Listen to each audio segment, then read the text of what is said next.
Good morning, good afternoon, or good evening, whenever you might happen to be joining us today. We are back for another session of Dungeons & Dragons. Now, I do have some bad news for you today. We recorded our last session as normal, and the files are corrupt. I don't know what happened to them. I don't know what corrupted them. But when I've gone to open the files back up out of my video capture device, they will not open. So, I have taken my notes and the player's notes that are taken during the session, and I have gone ahead and created the narrative story for you. So today, I present to you the narrative for Session 11, Chapter 11 of our story. It's a bit of a fun one, so please like, comment, subscribe. Let me know what you're looking for in the channel, things that you like, things that you don't like, things that you'd like to see. Suggest something that the group can fight, if you like. I'm happy to go for it. That could be fun. And enjoy.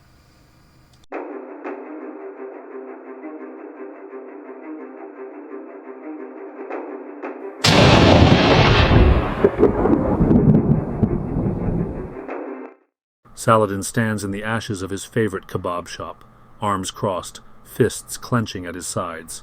Beside him, Theodore shifts uncomfortably, his golden eyes flicking between the charred ruins and the few embers still smoldering. The silence between them is thick with unspoken rage when Talek approaches, his metal feet clanking against the stone street as he takes in the wreckage. "What did you do?" he asks flatly. Saladin exhales sharply, his teeth grinding. "No clue," he mutters, voice tight. Mopua arrives soon after, still clad in his city guard uniform, his expression serious. Senior guard confirmed it. This was arson. Talek nods, his mind already calculating possibilities. Think it was related to the arena? Before Saladin can answer, Mo tilts his head toward him. "You think Zethian did it?" Saladin barely resists the urge to roll his eyes. "I want to kill whoever burned my kebab shop as much as anyone." At that exact moment, Zethian appears, holding a kebab. Saladin stares at him. "You absolute cheeky bastard," he growls. Zethian shrugs, taking another bite. "I was hungry. Got this at down the street. What happened here?" Theodore and Talek both exchange looks of pure disbelief. Brimstone, always eager to cause trouble, snitches immediately. Saladin doesn't hesitate. He punches Zethian square in the face. The commotion draws some attention, but it's nothing new. From the corner of his eye, Saladin notices Darvoth Bitterbrew watching with the usual tired indifference, casually setting a bucket of water nearby. Just in case, eventually tempers settle, and the group heads inside to rest. The next morning, Saladin steps outside his room, and his boot lands in a fresh kebab. He stares down at it, rage bubbling instantly. There's only one possible culprit. At breakfast, he finds another kebab, sitting perfectly in his usual seat. This time he doesn't even say anything. He just punches Zethian with his own kebab.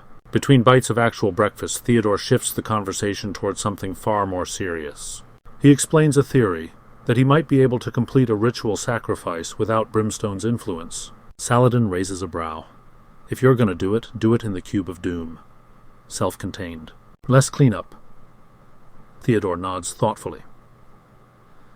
Before they can dwell too much on Theodore's experiment, a letter arrives from Seraphina. Another murder.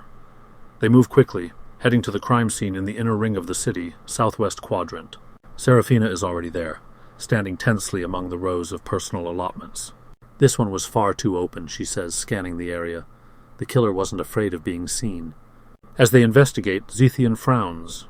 He feels colder, his flames dimming. Talek notices immediately.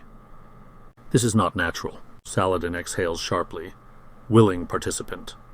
Theodore squats next to the body, scanning the scene. "Skill issue," he mutters. "They're copycats. When they get the ritual right, they'll be way harder to kill." No one argues. As they head toward the halls of governance, the unnatural chill returns. Zethian's heat diminishes again. Talek frowns. This is magical. Upon arrival, Serafina listens as Talek lays out everything they've discovered. The names Thurnos and Edgar come up. Serafina's eyes narrow. Those names ring a bell, but it was before my time. Either way, this is bad. She doesn't know what's worse, the cult returning, or the copycats getting closer to success. Saladin, wanting another angle, produces something far more immediate, the grenade of suspicion. Serafina studies it carefully, turning it over in her hands, definitely from Upton. Saladin tilts his head. That tells us exactly nothing. She exhales sharply. We need to check with the paladins. Seek out Harwin Drelmont. He's the best shot at understanding this thing. She pauses, looking at them all carefully. Beneath the Grey Keep is the safest place to test it. The stress in her voice does not go unnoticed. Upon arrival at the Grey Keep, they don't wait long. Drelmont emerges with speed, flanked by power-armored paladins built like war machines. His scarred features and sharp blue eyes tell of a man who has seen more than he speaks of.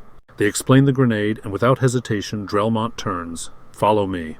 Saladin, because he cannot help himself, starts playing catch with the grenade on the way. Drelmont says nothing. Then at the bottom of the 1,000-step descent into the depths of the keep, Drilla reveals a vault of massive doors, each marked with elemental runes. He approaches the southern door, the door of fire. Without hesitation he gestures, and the 2-foot-thick door grinds open. The room inside is small and square, with a single stone table in the center and a 2x2 circular platform upon it. Place it here, Drelmont instructs. Saladin obliges. The podium beneath the grenade glows red. Drelmont listens as they recount their investigation, all while flipping through a seemingly conjured book. After careful study he looks up, frowning. Records are sparse. It's called a howling mind grenade, but I don't know what it does. Not ideal. Drelmont's demeanor shifts slightly, less irritated, more intrigued. He's not happy they're here, but he also hates not knowing something. They offer to leave it with him to study. Drelmont nods, considering. If you want real answers, you need Edgar. He's the only one who might know. The only person who might convince Edgar to help, though, he pauses, is Krieger. Saladin tilts his head. Who? Drelmont exhales. Alexander Krieger, once an ally, before they turned on the order. You probably know the name. Saladin's expression darkens. Yeah, Allura's old mate. Drelmont gestures toward a relic, a dragon scale carved into an amulet. The amulet of the Platinum Dragon. Krieger took this, Drilla says. Retrieve it, by diplomacy or force. Return it, and in exchange you'll get full access to the records. Talek steps forward and shakes Drelmont's hand. Drelmont's grip is ironclad. Saladin, panting after climbing all 1,000 steps back up, watches as Drelmont doesn't even break a sweat. Later, back at the Kraken, Saladin downs a remove curse potion. He waits. Nothing happens. He blinks. He scowls. I just wasted that on me instead of the armor, didn't I? Theodore pats him on the back. Yep,